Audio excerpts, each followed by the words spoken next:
ძვირფასო ლილიკუნა.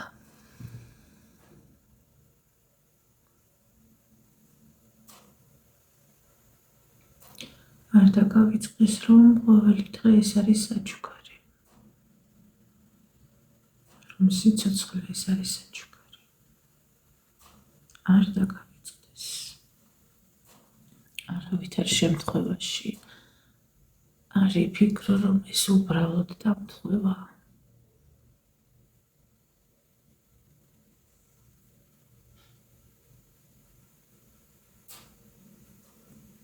არავითარ შემთხვევაში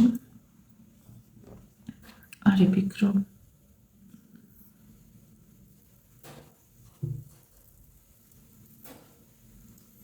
რომ სიცოცხლე რაიმე ხელწამოსაკრავია.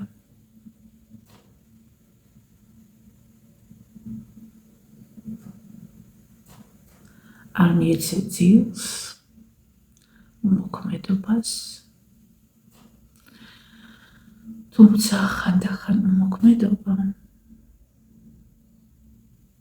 მოქმედებაზე უფრო მნიშვნელოვანი ხდება. ეს არის კონკრეტულად ისეთი მომენტები, როცა საჭირო არის, რომ არაფერი გააკეთო. რაც მოითხოვს მოთმინებას და რაც ძალიან რთული არის ხანდახან არაფერი გააკეთო.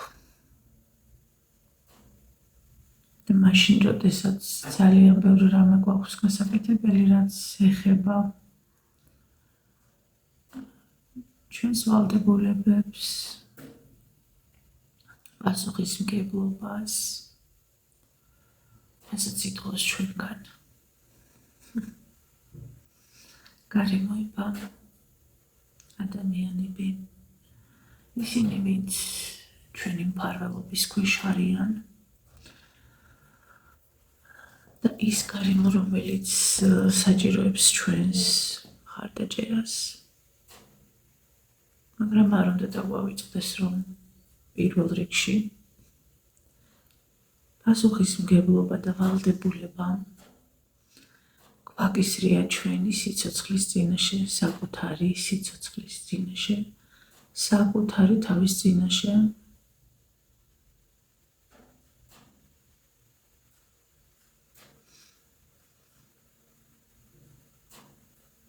ძალიან ბევრი რამე უნდა გვახსოვდეს, რადგან როცა ადამიანი ივიწყებს მნიშვნელოვან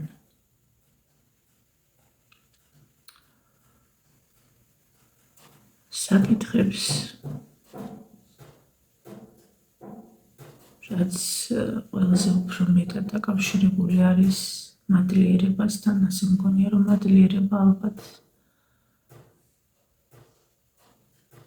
ძალიან კარგი მასწავლებელია ისეთ სიტუაციებში, როდესაც ტკივილი მეტი არის. გარკვეულ მომენტებში ტკივილს უფრო გრძნობს ადამიანი, ვიდრე სიხარულს. და სწორედ იმისთვის, რომ არ გადავარდე ამ ტკივილში, და ამ ტკივილმა არ წაიღოს, არ გადაფაროს ყოველი მშვენიერი შენში. აუცილებელი არის გრძნობდე მადლიერებას, თუნდაც იმისთვის, რომ დღეს გაიღვიძე, თუნდაც გაიხსენო, რომ შენ უკვე დაიბადე. შენ ყოველ დღე იბადები, ყოველ ჯერზე, როცა იღვიძებ. ძალიან რთული ამოწყდე რეალობას, სადაც შენ გიწევს ემოციების გარეშე მიიღო გადაწყვიტო და გადადგა ნაბიჯები. ხანდახან კი აუცილებელია, რომ გრძნობით მთელი შთაგონებით, მთელი არსებით აკეთებდე ამას, რაც პირველ რიგში დაკავშირებული არის საკუთარ თავთან.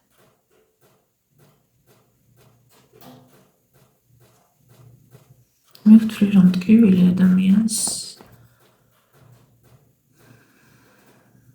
წრწნის ნამდვილად, ტკივილი ადამიანს სრდის, შეიძლება ყველა ადამიანს არ ვამბობ, რომ აუცილებლად ყველას, მაგრამ ადამიანებს, რომლებსაც ტკივილის განცდა სიღრმისეულად შეუძლიათ, ტკივილის განცდა ნამდვილად შეუძლიათ, ვგულისხმობ ტკივილს ყველა გრძნობს, რა თქმა უნდა, მაგრამ განსხვავდება შეგრძნებები, ისე როგორც ადამიანი შეიძლება განსხვავდებოდეს, ადამიანები ხომ განსხვავდებიან. მათი ბუნება, ხასიათი, თვისებები, უნარები, მოცემულობა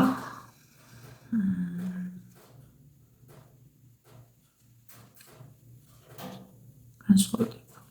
შინაგანი სამყარო განსხვავდება.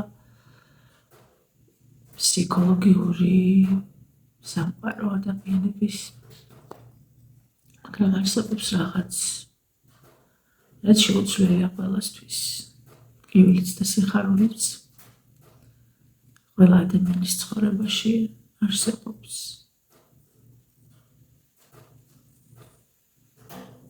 ადამიანი, რომელსაც შეუძლია ტკივილის განცდა, მისი საკუთარ თავთან დამალვის გარეშე, უგულებელყოფის გარეშე, უარყოფის გარეშე, მიღებით იმ ყველაფრის,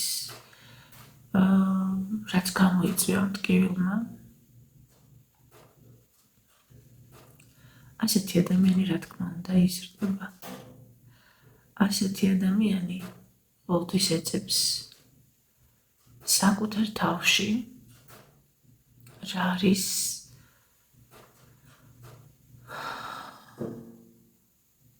გამოსავალი. და გამოსავალი ყოველთვის უნდა იყოს ერთი, შეინარჩუნოს სიკეთე და სიყვარული საკუთარ თავში, რწმენა, რაც არსებითად ფუნდამენტურად მნიშვნელოვანი არის ადამიანის ცხოვრებაში. იმისთვის, რომ მან იგრძნოს მოკლიერებაც, სიხარულიც, სიყვარულის შენარჩუნება სიყვარულისთვის. სიყვარულის შენარჩუნებაში მე არ ვგულისხმობ ვინმეს მიმართ, რაიმეს მიმართ, მე ვგულისხმობ საკუთარ თავში არსებული სიყვარულის და რწმენის მოფრთხილებას და ტკივილებმა, გამოცდილებებმა არ უნდა გადაგვაქციოს ისეთ ადამიანებად, რომლებსაც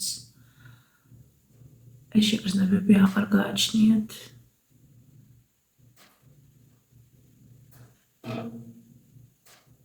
წარმოიდგინეთ, როგორია, როცა არ გჯერა არაფრის, როცა ამბობ, რომ არაფერი არ არსებობს სამყაროში, სადაც ყველაფერი იდეალურად არის მოფიქრებული. წარმოიდგინეთ, რომ ვთქვათ, რომ ადამიანები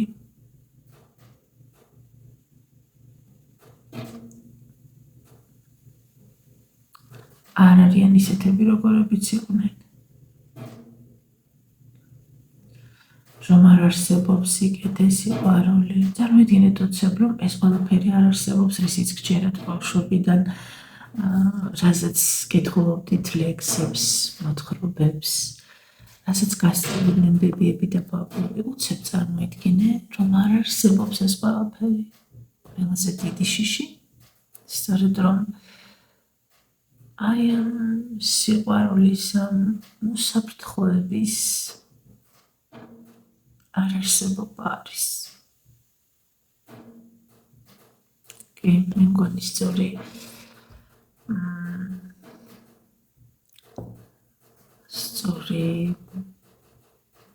დახასიათება გამოვიდა, სიყვარული და უსაფრთხოება ძალიან გავს ერთმანეთს. უსაფრთხოება სწორედ იქ არის, სადაც არის სიყვარული, სიკეთე.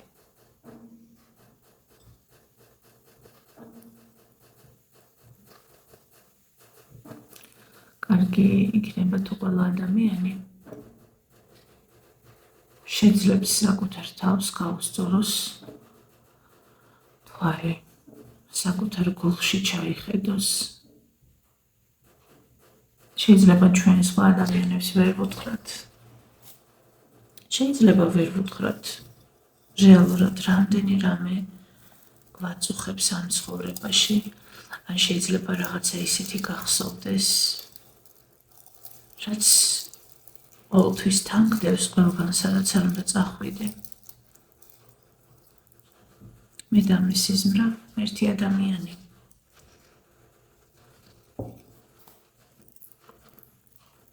დღეს ერთი ადამიანი და მის სიზმრა.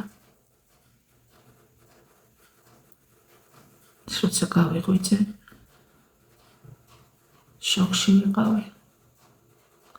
მეგონა რომ მე ყველაფერი იმდენად დავიწყებული მქონდა და ეგ ადამიანი იმდენად დავიწყებული მქონდა, რომ ვერც ვერასოდეს ვერ ვნახავდი სიზმარშიც კი. მაგრამ ჩვენ არაფერს არ მივიწყებთ. უბრალოდ ჩვენ არ გვახსოვს, რომ ჩვენში არის ყველაფერი. ადამიანს ყველაფერი ერთდროულად რომ ახსენდებოდეს, ალბათ ვერ აიტანდა ამ ყველაფერს. ვერ გაუძლებდა უბრალოდ.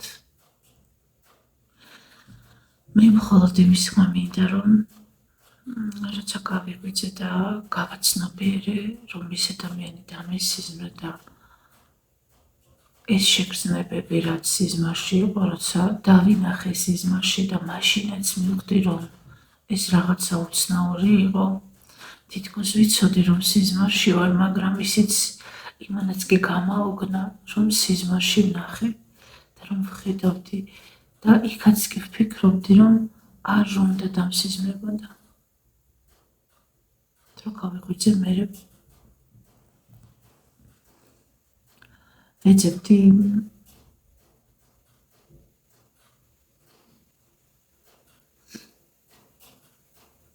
აზრებს, რომლებიც მეტყოდნენ და მომიყვებოდნენ, რატომ შეიძლებოდა, რომ ახლა დამსიზმრებოდა ეს ადამიანი. და მივხვდი. პირველი აზრი ის იყო ის, რომ რაღაც დასრულდა.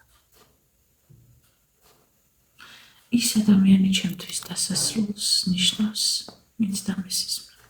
სიმბოლური იყო ალბათ ესე მგონია.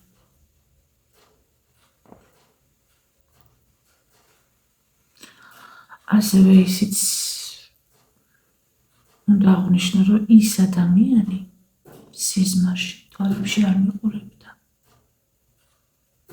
რამდენჯერაც შევხედე, მელაპარაკებოდა, რაღაცას მეუბნებოდა.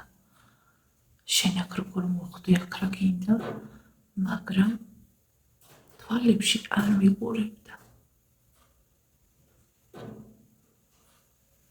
ამდენი წლის მერე სიზმარში ხალხო. რეალურ ცხოვრებაში არ ვიცი. ალბათ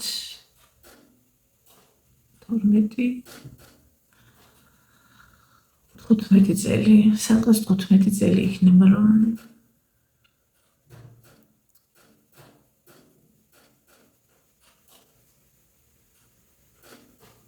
რა 15 არა 13, სადღაც ეს 12-13.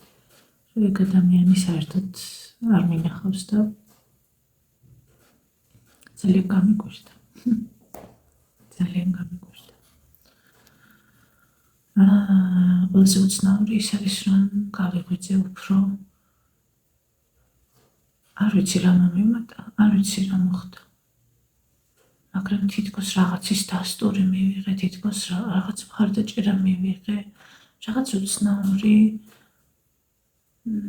თანადგომა ვიგრძენი არსაიდან ამ სიზმრით. ამის სიზმარში სხვა ადამიანებიც დავინახე, მაგრამ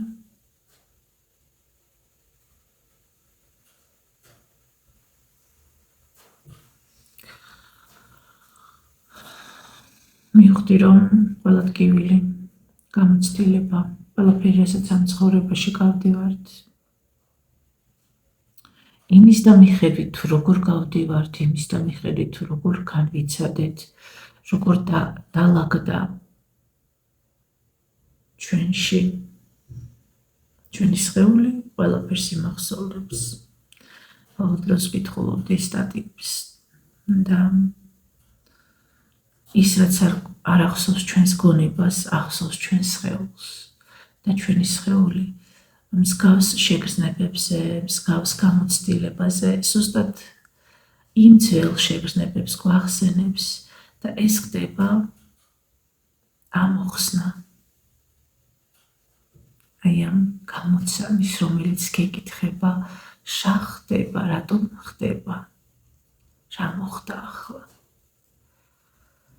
და მიდიხარ რაღაც თითქოს აი ნაპირზე გახვედი და შეხვდი იმ საკუთარ თავს, რომელიც გიპასუხებს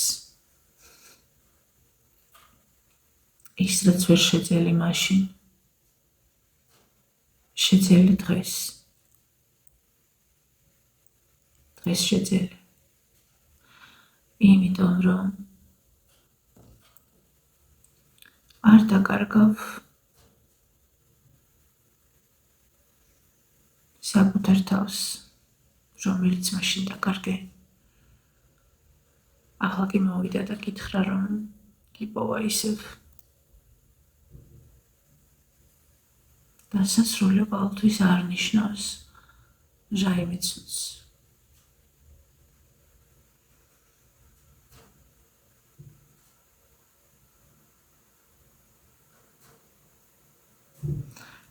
ჩემი თარდიც მიყვარს, სევდაც მიყვარს, ტკივილიც მიყვარს. ალბათ ამიტომაც რთულია განკურნება.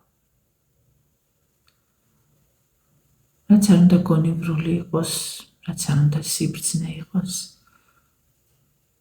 ჩემი სიბრძნე ხანდახან, ჩემი სიბრძნე ბრჭყალებში, თუმცა ალბათ გულწრფელია ეს ნათქვამი.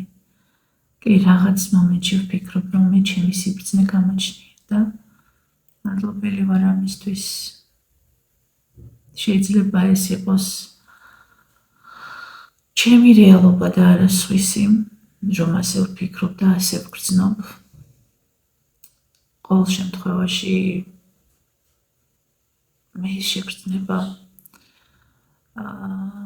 დამეხმარა ცხოვრებაში ყველა სირთულის გადალახვაში. სირთულის გადალახვა შეიძლება ყველამ შეძლოს და ყველა ახერხებს, ასე თუ ისე, ყველა გავდივართ ამ გზას ცხოვრებაში, მაგრამ მნიშვნელოვანი ასპექტები არსებობს. ეს უნდა მოხდეს ისე, რომ შენ არ დაკარგო ძვირფასი შენი ნაწილები, რომლებიც უნდა გაერთიანდეს შენში და გახდეს ერთი მთლიანი, ერთმანეთის მხარდამჭერი, სუსტი და ძლიერი მხარეები. როცა საჭირო არის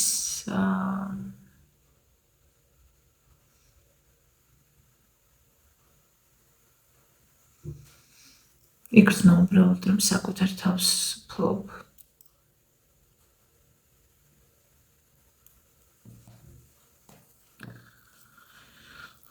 სადღაც დავიკითხე, რომ ტკივილის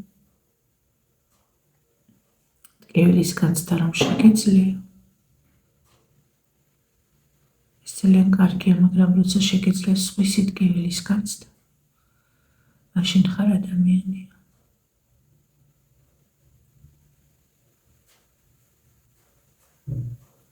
არ ვიცი სხვისი ტკივილის განცდა არის ეს თუ სხვისი ტკივილის საკუთარ ტკივილზე წინ დაყენება განიცადოთ ტკივილი იმ ადამიანის, რომელიც თავად გაყენებს ტკივილს. ეს რა არის ნეტა?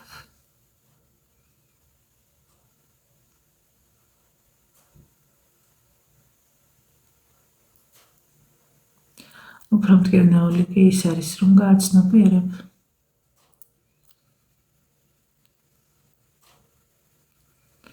სიყვარულს და აი ამ ტკივილის გამომწვევ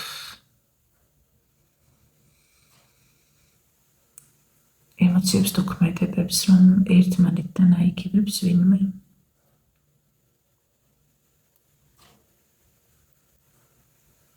იმის შემიძლია, რომ სხვა ადამიანის ტკივილი მივიღო, გავიგო, ვეცადო, დავეხმარო, მაგრამ ხანდახან ისე გადავეშვები ამ ყველაფერში, რომ სამწუხაროდ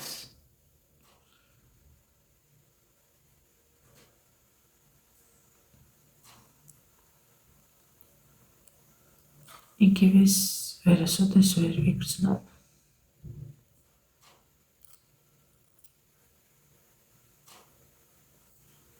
ჩემთვის მნიშვნელოვნება მოდის პირველ რიგში საკუთარი თავიდან. სხვა ადამიანს თუ არ ვუკეთებ, არ ვიქცევი ისე, როგორც მიმაჩნია, რომ არასწორია, ამას პირველ რიგში საკუთარი თავის მიმართ არ ვაკეთებ. ვცდილობ, ეს იმას არ ნიშნავს, რომ შეცდომებს არ ვუშვებ, ან რაღაცას ვკითხულობდი რაღაც სტატიას, სანამ კამერას ჩავართავდი და იქ ეწერა, რომ ადამიანი ყოველდღე ცოდვას ჩადის. ყოველდღე. ამიტომ იფიქრო და თქვა, რომ მე უცოდველი ვარ, აი დღეს მე არაფერი არ გამიკეთებია ცუდი, ან მე ისეთი ცხოვრებაში არაფერი გამიკეთებია, ეს არ არის რამდენადაც მაღლა შეიძლება რომ ადამიანი იდგეს და რამდენადაც შეიძლება რომ ის გაიზარდოს სულიერად, რამდენადაც შეიძლება რომ ამაღლდეს საკუთარ თავში, საკუთარ თავთან, დიახ, იმდენად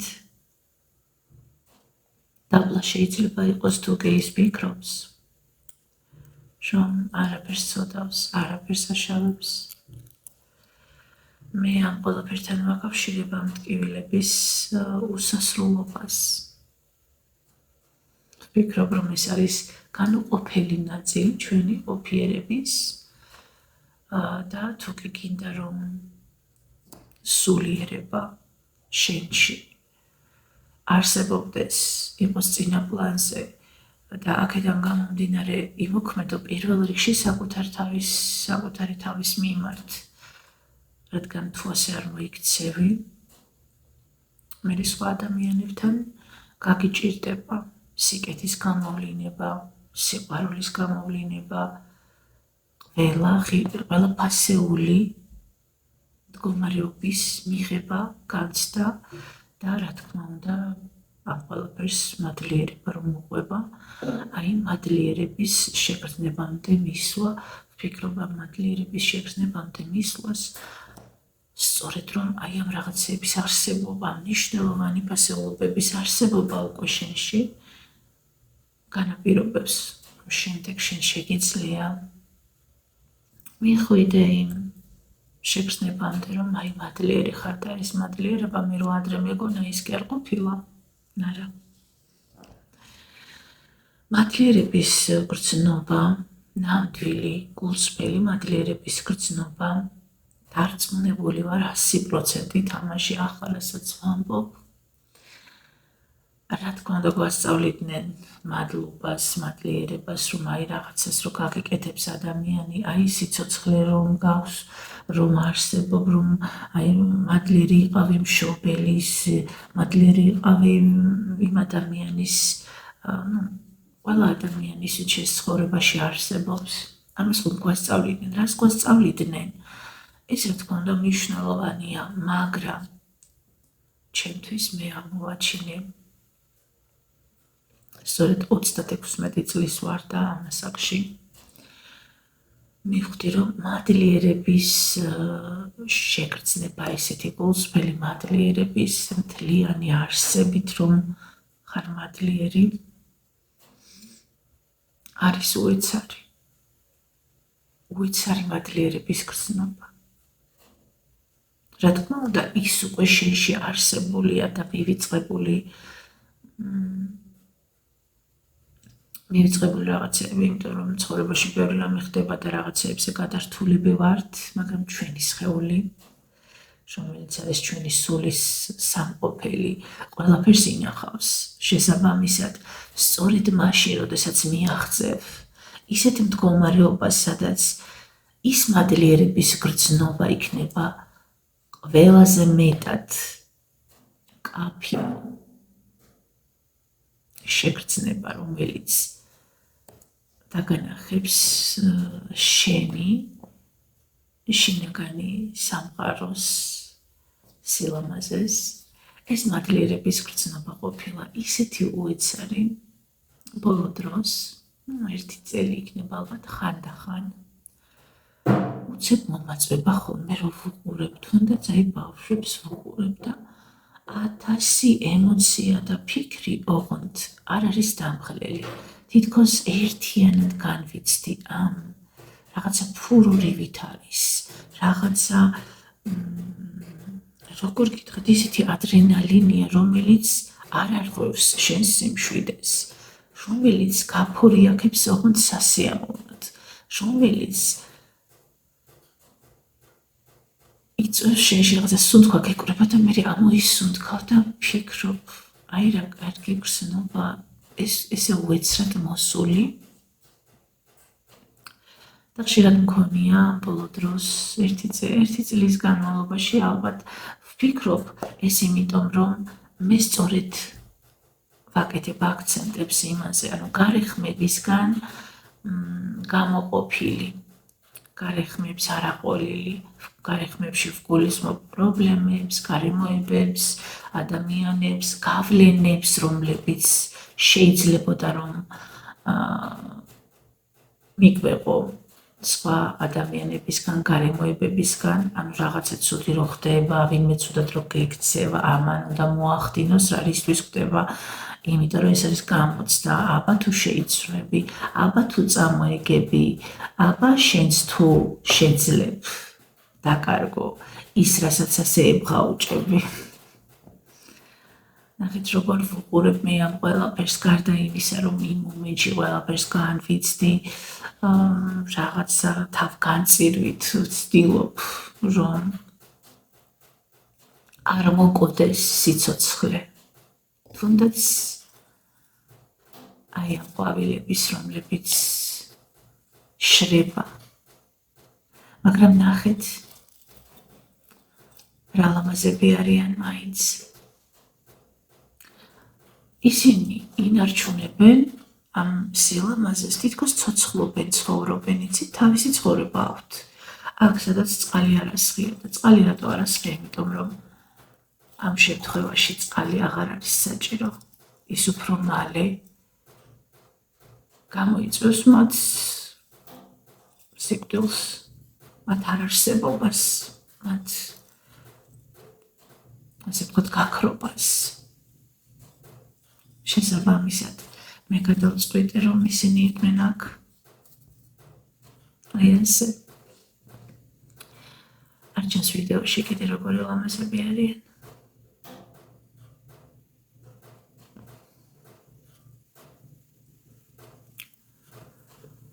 ეს მადლიერების გრძნობა მქონია, ქუჩაში რომ მივდიოდი უცებ. რო ვუყურებდი, ვიგრძენი, როგორ დგამდი ნაბიჯს მიწაზე, დავაფიქსირე ეს. როცა ვარჩევდი რაღაცა პროდუქტებს და უცებ ჩემს ხელებს დავხედე და მაშინაც ვიგრძენი. რაღაც მომენტებში, როდესაც საღამოს მარტო დარჩენილი, აი ჩამოვჭდები და მაქვს ხოლმე რომ ვაანალიზებ რაღაცებს, გადავხედავ. სწორედ ამ მომენტებშიც მოსულა ჩემთან ეს შეგრძნება. ადლიერების და გამიღიმია, მე შევძელი, მე მოვედი აქამდე. არა და სულ სხვანაირად შეიძლებოდა ყოფილიყო. შეიძლებოდა მე არ ყოფილიყავი ისეთი, როგორც იმ მომენტებში, გარკვეულ მომენტებში ვიყავი. პირიქით რომ გამიკეთებინა და არა ისე როგორც გავაკეთე. შეიძლებოდა მომხდარიყო ძალიან ცუდი რამე. ბევრჯერ მოვიქეცი სხვა ადამიანებისთვის ასიკეთოთ. ძალიან ბევრჯერ. ოღონდ არის ხოლმე ცხოვრებაში ისეთი მომენტები, როცა ამას ძალიან დიდი აზრი აქვს, როცა ამას აქვს ძალიან მნიშვნელოვანი აზრი. და მე არ ვფიქრობ და ვფიქრობ, რომ გულწრფელად საჭირო იყო. მაგრამ არის ისეთი მომენტები, როდესაც ვიცი, რომ არ აქვს.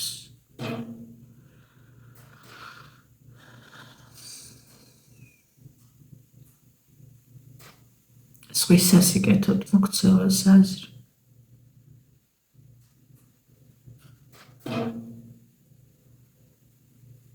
რადგან როცა რაღაცას გასცემ, ეს არის შენი ნაწილი, შენი სიცოცხლის ენერგია, შენი ნაწილი, რომელიც სადღაც თითქოს გაუშვი და თუ ის ისე არ იქნა მიღებული, როგორც შენ გასცემ, ისე არ იქნა აღქმული და გააზრებული, მაშინ შენ განიცდი დანაკარგს. იმ შემთხვევაში თუ შენგან წესული სიკეთე, შენი სასიკეთოდ, სხვის სასიკეთოდ იმ მომენტში სხვა ადამიანის არჩევა, იშვიათია ვიცი ასეთი მომენტები, იმ შემთხვევაში არის გამართლებული და შენი ზრდისთვის და ზოგადად შეიძლება გარემოებებისთვის, შეიძლება სხვა ადამიანებისთვის სასიკეთო, როცა ის იქნება აღქმული, მიღებული და გააზრებული სუსტად ისე, როგორც შენ გაიცი, რა ასე ვთქვათ, მოტივიც შენ გაქვს. ძალიან რთულია და იშვიათად არის ხოლმე მზადყოფნა. ეს უნდა ვისწავლო.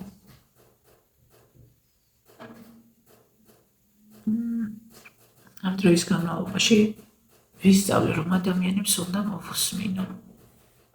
თუ ვინმე მაგალითად მოდის ჩემთან და მიყვება თავის ტკივილზე, მიყვება თავის პრობლემაზე, მისიარებს თავის, იმიტომ რომ ნენდობა. ნდობის ფაქტორი ეს არის ყველაზე მნიშვნელოვანი. თუ მე ადამიანს ვანდე, მე განსაკუთრებით ის ადამიანი ვარ, რომელსაც ძალიან ახლოს ამ ცხოვრებაში არ ყავს ადამიანები. შესაბამისად, თუ კი ვინმე ძალიან ახლოს არის ჩემთან, იმან უკვე იცის. უკვე უნდა იცოდეს, რომ არის გამონაკლისი, რომ არის მნიშვნელოვანი, რომ არის ფასეული და ღირებული, რადგან მან დაიმსახურა ჩემი ნდობა.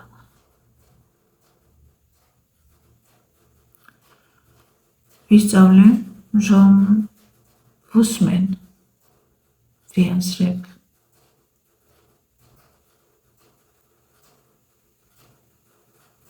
და ვცდილობ გავუგო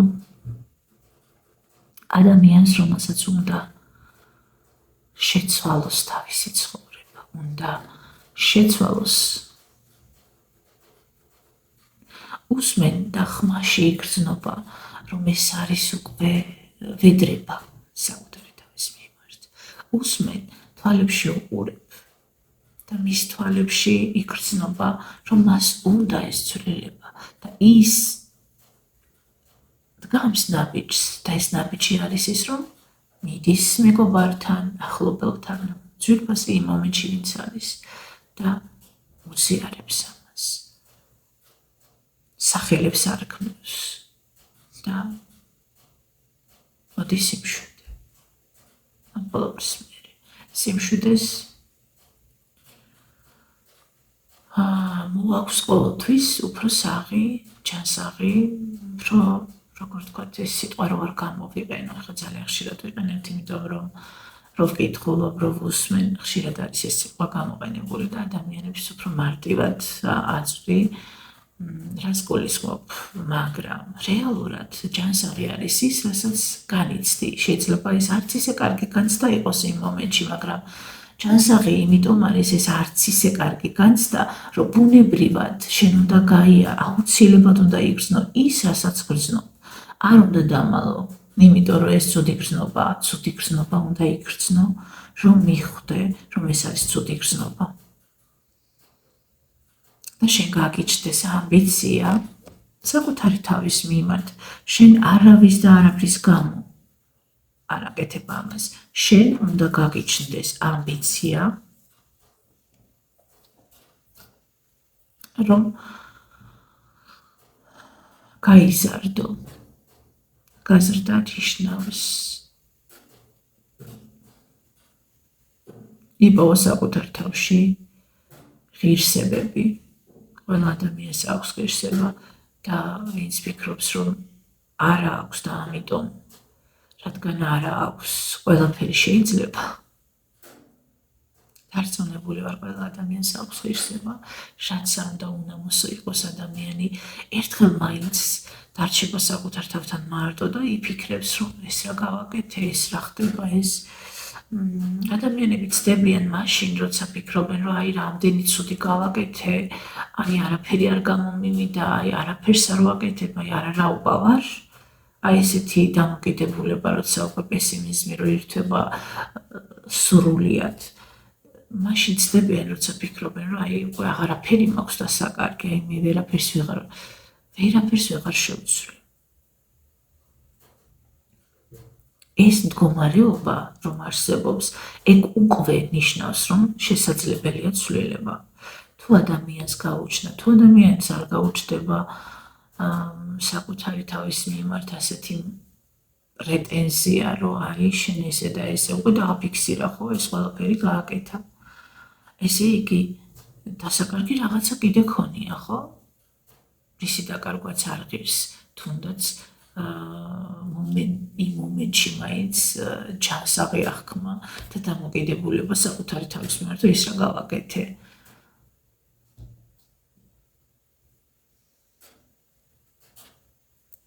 რისი შეცვლაც შეგიძლია საკუთარ თავში სხვა ადამიანებს არ გულისხმობ და შეიძლება ეს ცხოვრება ახლა რადიკალურად არ შეიცვალოს მაგრამ აი გუშინ როცა ვესაუბრებოდი ჩემს ბიძაშვილს ასეთი რამე ვუთხარი ჩვენ საუბრობდით სხვადასხვა ქვეყანაში რომ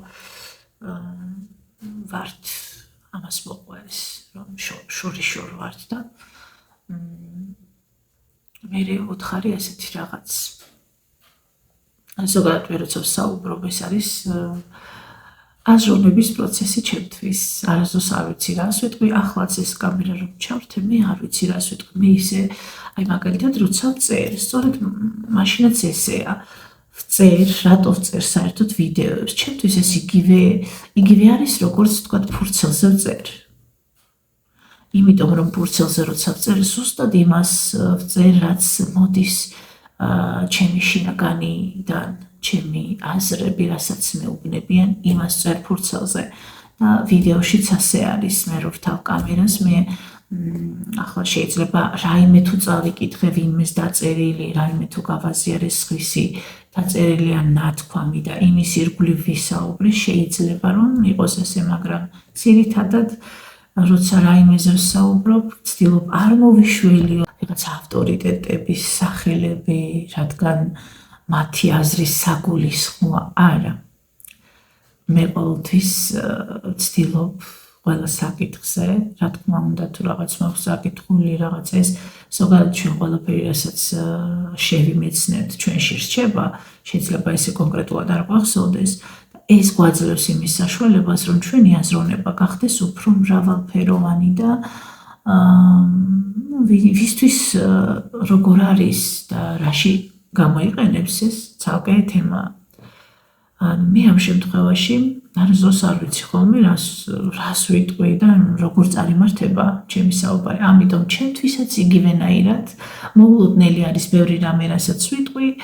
ეს არის თვითგამოხატვა, სწორედ იმიტომ დავარქვი, რომ ეს არის საკუთარ თავში მოგზაურობა და საკუთარ აზრებს, ასე ვთქვათ, აქცევს სიტყვებად და აქედან რაღაცა შინაარსი, რაღაცა ერთობლივი აზრიც კი შეიძლება ვერ შედგეს, მაგრამ ეს იქნება გამონთავისუფლება, ეს იქნება ემოციური ბალანსი, ეს იქნება აზრების დალაგება და შეიძლება რაც ვთქვი თავიდან, რომ მიადექი რაღაცა ნაპირს, სადაც შენი ის ნაწილი გელოდება, რომელიც დაკარგე.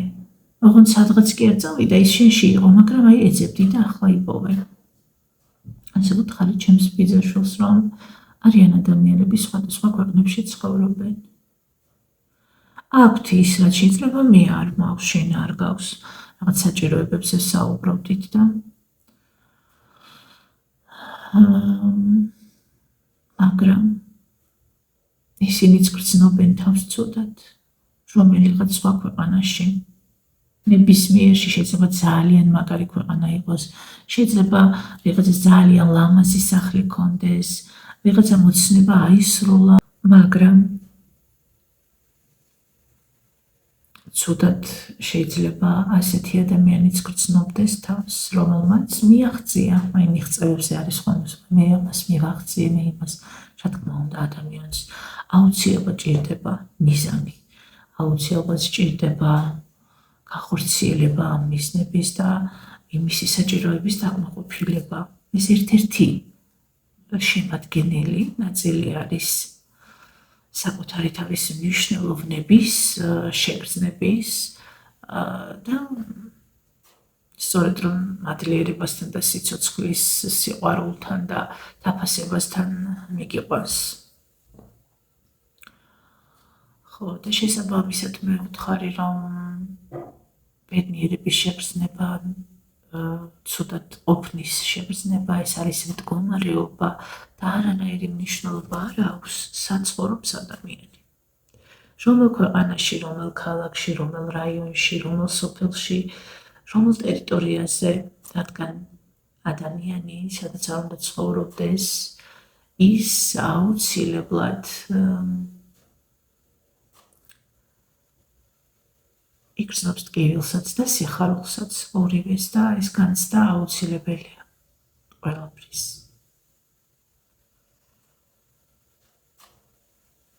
ამიტომ ვიფიქრებთ, რომ აი მე აქ ვარ ახლა და ამიტომ ვარ ცუდად, აი საკუთარ თავში უნდა მოვძებნოთ ის ადგილი, რომელიც ასეთ უსაფრთხოს და ასე ვთქვათ ბედნიერს გახდის ჩვენს თავს.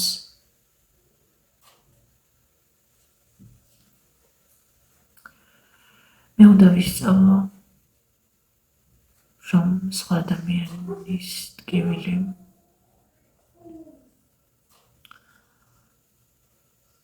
ჩემსაზე წინ არ დავაყენო. მე ეს უნდა ვისწავლო, მე ეს უნდა შევძლო, მე ამას შევძლებ.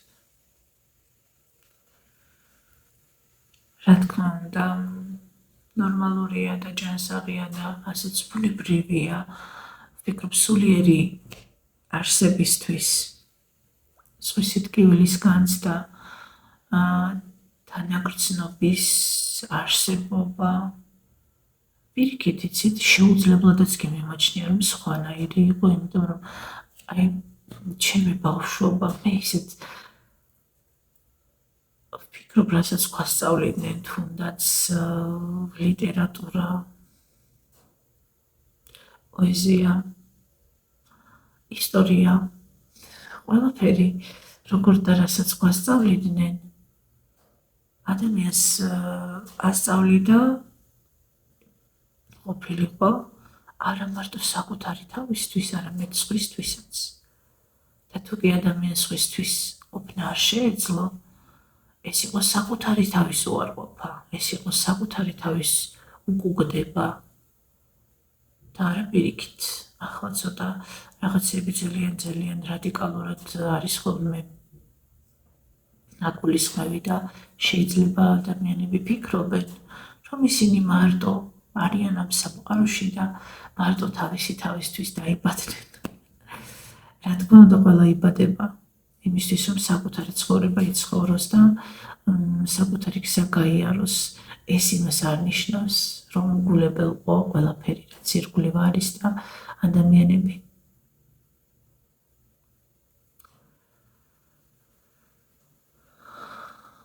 ჩვენ ყველა ხვდებით ჩვენ ცხოვრების გზაზე იმათ, ვისაც უნდა შევხვედროდით და ამას ვერავინ ვერ ახსნის, რამდენი ახსნაც არ უნდა მოუძებნონ. დამალული არის ჩვენთვის, შეუცნობელია გზანი უფლისანი. ჩვენ უბრალოდ ამ გზაზე მივდივართ და ვცდილობთ შევინარჩუნოთ ის სიკეთე, რაც გვაქვს და ვიპოვოთ ის, რომელიც არ გაგვაჩნია.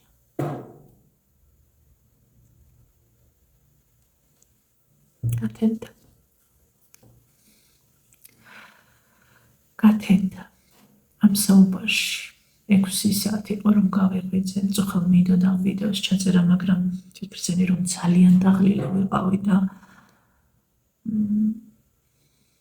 რას ვისაუბრებდი, ვინ იცის, თუმცა 2 დღე არის მინდოდა მსგავსი ვიდეოს ჩაწერა.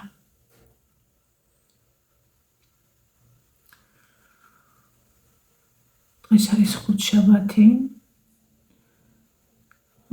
22 იანვარი 2026 წელი.